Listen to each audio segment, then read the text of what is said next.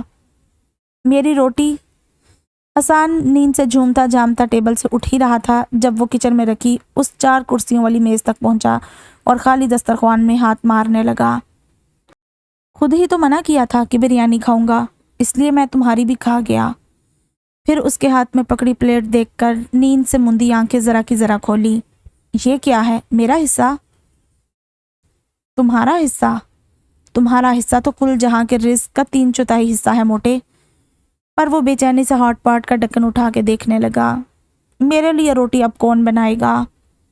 کم از کم میں تو نہیں، حسان نے کورا جواب دیا۔ تم سے کہہ کون رہا ہے؟ تم روٹی بنانے کی نہیں کھانے کی مشین ہو۔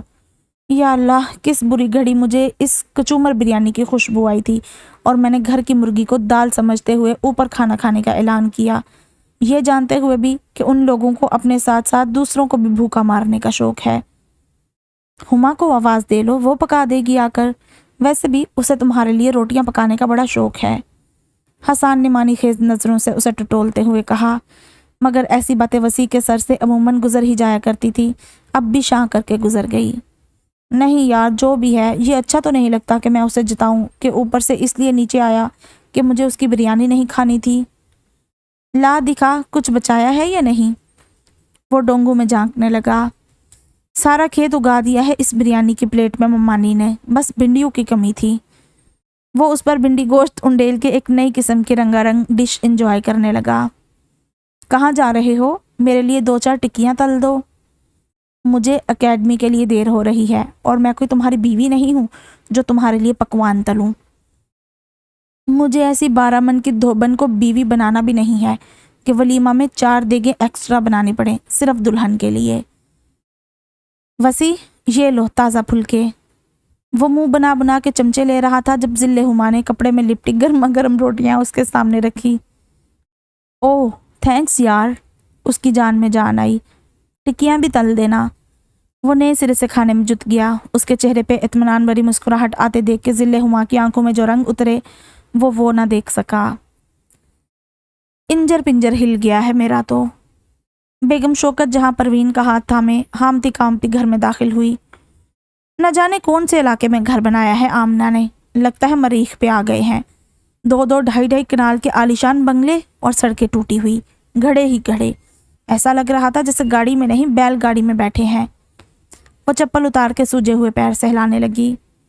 اور میلاد کا انتظام بھی ناقص تھا۔ عمر گزر گئی آمنہ کی، تقریبات کا سلیقہ نہ آیا۔ اب جب کوئی ہنر خود نہ آیا تو بہو بیٹیوں کو کیا سکھلاتی۔ قرآن خوانی اور محفل نعت کے ختم ہونے کے بعد بھی پون گھنٹہ بٹھائے رکھا کھانے کے انتظار میں۔ بیٹھ بیٹھ کے میرے تو پاؤں سوج گئے۔ کئی بار تو دل میں آیا ایسا بھی کیا کھانے کا لالچ، اشارہ کروں تمہیں اور نکل چلتے ہیں۔ مگر پھر لحاظ آ گیا کہ ایسی مبارک محفل میں سے یوں نکلنا اچھا نہیں، اور سب سے پہلے جانے پہ دوسرے کے سوالوں کے جواب بھی دینا پڑے گا۔ نہ بھائی ہم سے تو نہیں ہوتی ایسی سبکی۔ مگر آمنہ کو خود خیال کرنا چاہیے تھا۔ ایک تو گھر اتنا دور بنایا ہے شہر کے دوسرے کونے میں، زیادہ تر عورتیں میلاد کے تقدس کی وجہ سے بچے گھر چھوڑ کے آئی تھی۔ ان کو زیادہ دیر رکنے کی وجہ سے کتنی پریشانی ہو رہی ہوگی۔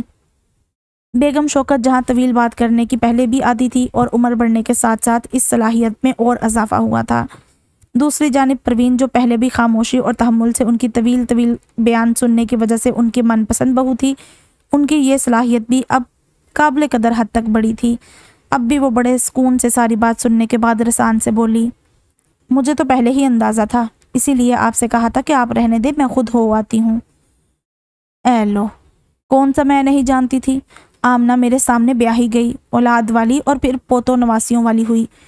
مجھے بھی پتا تھا کہ اس کے ہاں ہونے والی تقریبات ایسی ہی بدنظمی اور افراتفری والی ہوتی ہیں۔ شادی، بیاہ، مایوں، مہندی، عقیقہ، سالگرہ ہوتی تو میں رہنے بھی دیتی، مگر ایک تو اس نے عمر گزارنے کے بعد اب گھر بنایا ہے، اس کی مبارکباد دینا بھی ضروری تھی۔ اور پھر میلاد شریف، محفل نعت، قرآن خوانی، اس میں جانے کی سعادت میں کیسے جانے دیتی۔ پروین، وہ نیلے کنارے والی دوپٹے میں جو خاتون تھی ماشاءاللہ کیسی خوش الحان تھی، اور گلے میں کیا تقدس تھا، قرات بھی اچھی کرتی تھی اور نعت کے الفاظ بھی جیسے گلے سے ڈھل کر نکلتے تھے۔ اپنے ہاں کے میلاد میں اسے بلائیں گے۔ آمنہ سے ان کا نمبر لے لینا فون کر کے، اور پوچھ لینا کہ ہدیہ وغیرہ کیا لیتی ہیں۔ کیسی باتیں کر رہی ہیں اماں؟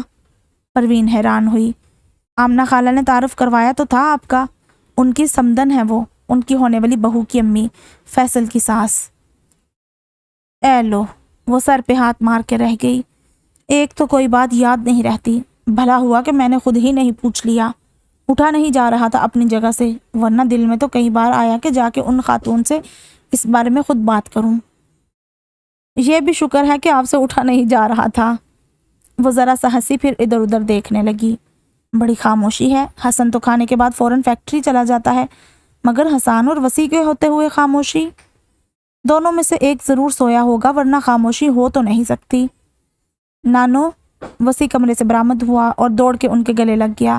بچپن کی عادت تھی، چاہتے ہوئے بھی نہ جاتی تھی۔ حسان کہاں ہے؟ پروین نے پوچھا۔ اکیڈمی۔ ارے ہاں، حسن نے بتایا تو تھا کہ اسے کسی اکیڈمی میں داخل کروایا ہے۔ اللہ کرے اس سال پاس ہو جائے۔ آمین۔ شوکت جہاں کے کہنے پر پروین نے درزیدہ نظروں سے ان کی گود میں منہ چھپائے لیٹے وسیع کو دیکھا، جو حسان سے چند ماہ ہی چھوٹا تھا، مگر امتیازی نمبروں سے BBA کرنے کے بعد اب مختلف یونیورسٹیوں سے رابطے میں تھا۔ کبھی MBA کرنے کا ارادہ باندھتا، کبھی CSS کی تیاری کرنے کا مشورہ ملتا، اور سب جانتے تھے کہ وہ کچھ بھی کرے، کسی بھی میدان میں جائے جھنڈے ہی گاڑے گا۔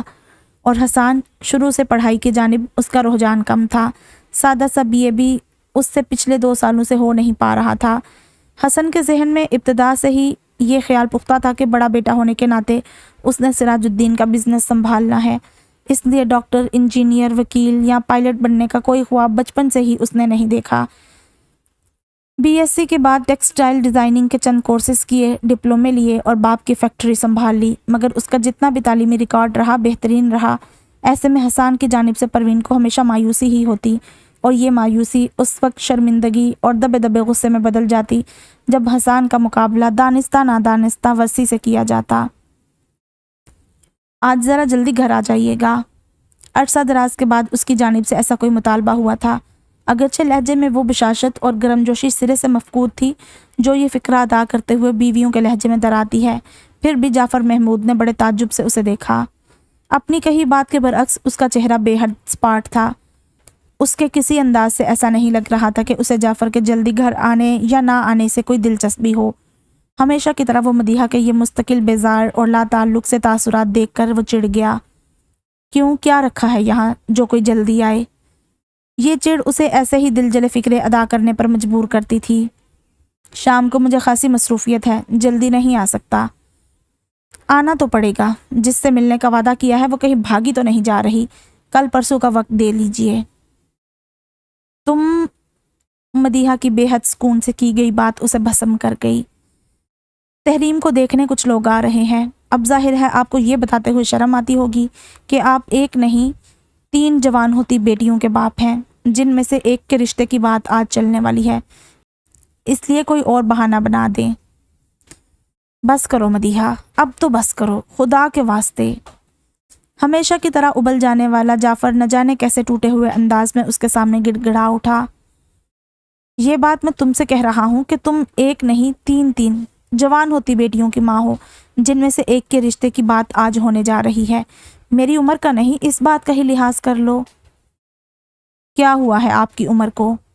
مدیحہ نے رشک و حسد سے بھرپور نظر سامنے کھڑے اس 53 سالہ مرد پہ ڈالی جو اس کا شوہر تھا، اور جس پہ عمر کے اثرات اس تیزی اور بے رحمی سے واضح نہیں ہوئے تھے جیسے خود اس پہ ہوئے تھے۔ اسے دیکھ کر تو ایسا لگتا تھا جیسے عمر کا ہر گزرتا سال اسے بری طرح روند رہا تھا، حالانکہ عمر میں وہ جعفر سے چند برس چھوٹی ہی تھی، مگر حسد، شک، بے اطمینانی اور اندر ہی اندر کڑنے کی عادت اسے کھا گئی تھی۔ اور نہ آپ کچھ ہونے دیں گے اپنی عمر کو۔ آپ کیوں نہیں لحاظ کرتے اپنی عمر کا؟ چھوڑ دیں بال ڈائی کرنا، کسی دن ٹائی میچ کیے بغیر ہی لگا کے چلے جائیں، کبھی پرفیوم کا سپرے کرنا ہی بھول جائیں۔ مگر نہیں، آپ سب بھول سکتے ہیں، بیوی بھی، بیٹیاں بھی، مگر خود پہ توجہ دینا نہیں بھول سکتے۔ خود پہ توجہ دیں گے تو دوسرے آپ پہ توجہ دیں گے نا۔ تم کبھی نہیں بدل سکتی مدیحہ، کبھی نہیں، وہ افسوس سے کہتے ہوئے ایک جھٹکے سے مڑا اور کمرے سے باہر نکل گیا۔ ماما، دوسرے دروازے سے چپکی کھڑی تفتیش نے اندر جھانکا۔ وہ کوئی بات کرنے آئی تھی مگر ماں باپ کی اس بحث سے گھبرا کے وہیں رک گئی تھی۔ کیا ہے؟ مدیحہ کا سارا دھیان اب نیچے کی جانب تھا۔ وہ کھڑکی سے نیچے ڈرائیو وے میں جھانک رہی تھی جہاں جعفر محمود سخت غصے کے عالم میں چلتا ہوا نظر آ رہا تھا۔ ڈرائیور کے دروازہ کھولنے، جعفر کے آف موڈ کے ساتھ اس میں بیٹھنے اور گاڑی کی گیٹ سے نکلنے تک وہ مسلسل پردہ ہاتھ میں تھامے وہیں کھڑی رہی۔ آپ ہی پوچھ رہی ہیں چائے کے ساتھ کیا کیا تیار کرنا ہے، بتا دیں؟ گاڑی کے نظروں سے اوجھل ہونے پہ وہ مکمل توجہ دینے کے قابل ہوئی۔ بیکری سے کچھ سامان آ جائے گا، پیسٹری، پیٹیز، نمکو اور ڈونٹس وغیرہ۔ شامی کباب کا مسالہ میں نے رکھ دیا ہے، وہ میں خود تیار کر لوں گی۔ چاٹ اور ٹرائفل تم تیار کر لو، اور تحریم سے کہو اسے زیادہ سر کھپائی کی ضرورت نہیں ہے۔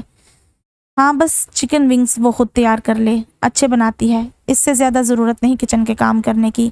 ابھی کل فیشل کروایا ہے اس کا، ذرا دھیان سے اس کا کوئی ڈھنگ کا جوڑا نکال دینا اور بال وغیرہ بنوا دینا۔ وہ اب بیوی سے ایک مکمل ماں لگ رہی تھی، اپنی عام سی شکل و صورت کی 24 سالہ بیٹی کے لیے فکر مند۔ خود تقدیس کو ماں کا یہی روپ پسند تھا۔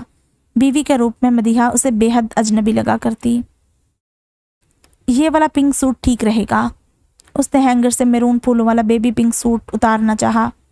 نہیں تقدیس، یہ نہیں، وہ سکن کلر والا۔ یہ؟ تقدیس نے ناک چڑھائی۔ ہاں، ویسے اس کا ٹائی اینڈ ڈائی دوپٹہ خاصا کلرفل ہے، اور بھی زبردست لگتا اگر آپ صرف آستینوں کی بجائے اس کے دامن پہ بھی کڑھائی کروا لیتی۔ نہیں، میں نہیں نکال رہی، یہ ماما نے کہا ہے آپ کو بہت خوبصورت لگنا چاہیے۔ یہ نہ تمہارے بس میں ہے نہ میرے بس میں۔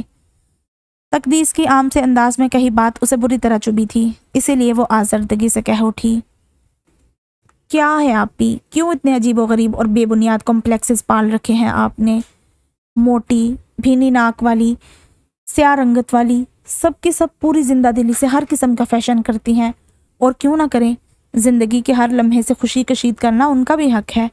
اور آپ میں ایسی کون سی کمی ہے جو آپ اپنے آپ میں سمٹ کر رہتی ہیں؟ اچھی بلی تو ہیں، اور بھی اچھی لگیں گی اگر یہ خود ساختہ خول توڑ کر اعتماد سے جینا سیکھ لیں، سمجھی؟ اس سے پورے 4 سال چھوٹی ہونے کے باوجود وہ اکثر اس کے لیے ناصح کا کردار بھی ادا کیا کرتی تھی، چاہے اس کا کوئی اثر تحریم پہ پڑتا نظر آئے یا نہ آئے۔ توبہ، تم تو شروع ہی ہو جاتی ہو، موقع ملنا چاہیے بس۔ وہ جنجلا گئی۔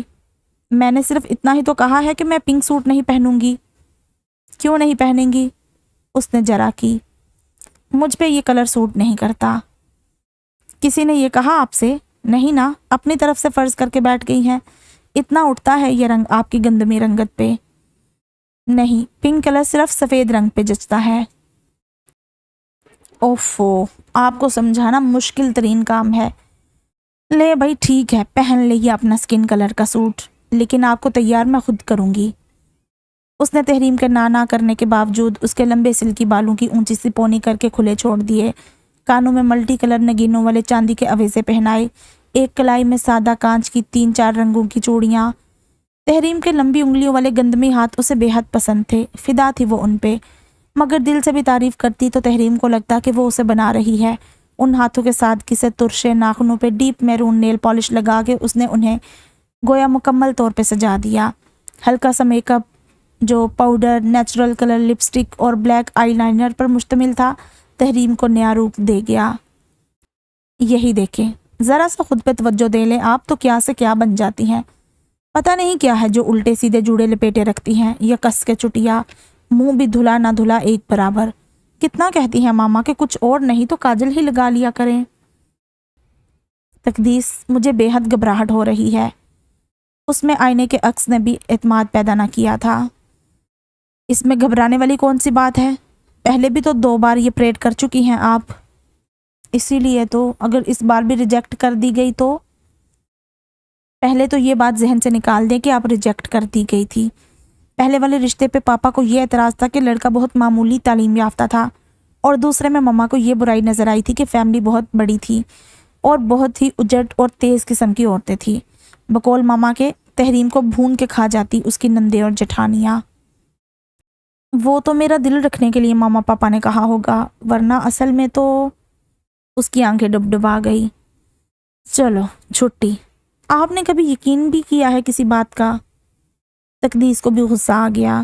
اور یہ والے جو لوگ آ رہے ہیں نا، مما کے جاننے والے ہیں، مسز خورشید کے گھر پارٹی پہ ملے تھے مجھے۔ کون؟ تقدیس نے اشتیاق سے پوچھا۔ ہمارے ہونے والے جیجا جی؟ نہیں بھائی، ان کی بہنیں وغیرہ۔